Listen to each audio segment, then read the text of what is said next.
believing that hell was real. I said, I didn't want to believe in all that dark stuff, there's no hell.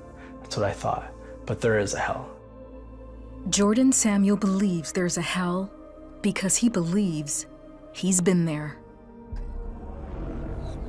I could hear cackling, like laughing, like laughs. They were demons. I could hear stuff. Earlier in his life, he never believed hell existed. If I live my life and do the best I can do, like karma-wise, what goes around comes around, I'll just be the best man that I can be. He grew up in Edmonton, British Columbia with a single mom and went to a Catholic school. He was naturally inquisitive and asked a lot of questions about Jesus. How could one man come and just die for me? And, who is this guy? And for that, he was kicked out of class. But my third time getting kicked out of class, I remember saying, you know what? I never want to know this Jesus guy. Whoever he is, he just gets me in trouble and I just get kicked out of class and no one wants to give me answers about him and this is how people treat me. I don't want to know. His mom married, and for the next 15 years, Jordan says his family life was great. Then, his mom and stepdad divorced. Jordan was devastated. The only way he knew how to deal with the pain was to rebel. So whether that was drinking and driving with buddies and underage driving, stealing cars, and getting stereos and having the thrill of almost someone catching me, but not quite. For the next 4 years, Jordan continued his reckless behavior. But he wanted to turn his life around, so he stopped selling drugs and started working for an oil rig company. I was making really good money at a really good house. After work one day, Jordan decided to smoke some pot. He didn't know the pipe he used was laced with crack cocaine, something he had never done before. Jordan was sure he was dying. I can feel my heart going boop, boop, boop, boop, boop, boop, boop, boop, boop, slowing down, boop, boop, boop, boop, boop, and then boop, boop, boop, like fluttering. Jordan believes in that moment he went to hell. All these women and all the things you think you want in the world, money, cars, success, all these things that I had, and I was driving, I was just loving it. And then all of a sudden this car broke down. All of a sudden these women turned to huge, huge demons.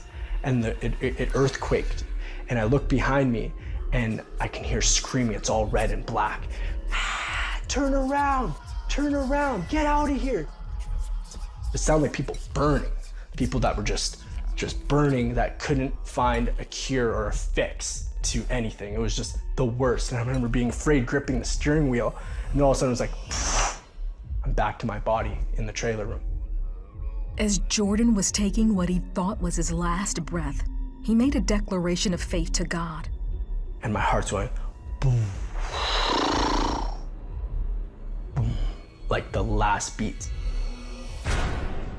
Not even knowing why, I just said, I believe. And then all of a sudden, boom, I'm gone. That's when Jordan says Jesus pulled him out of hell and took him to heaven.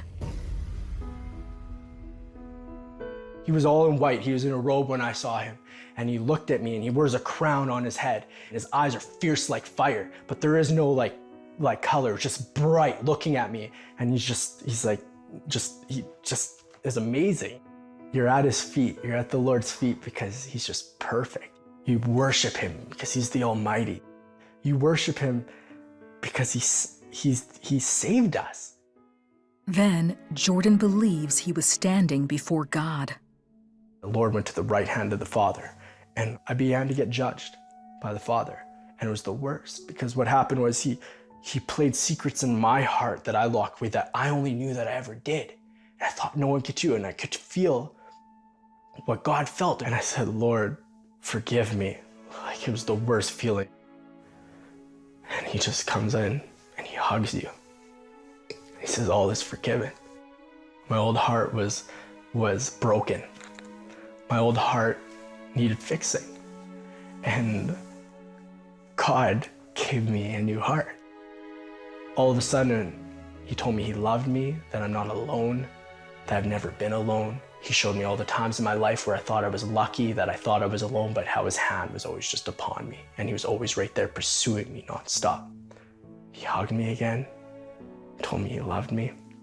And all of a sudden it was like, I'm back in my trailer room on the floor. I grabbed the Bible. It was like it was glowing and I held it. I opened up the Bible.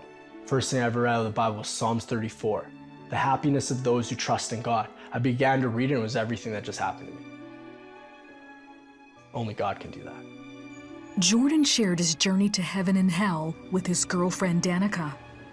His voice changed, his eyes changed, his body language changed.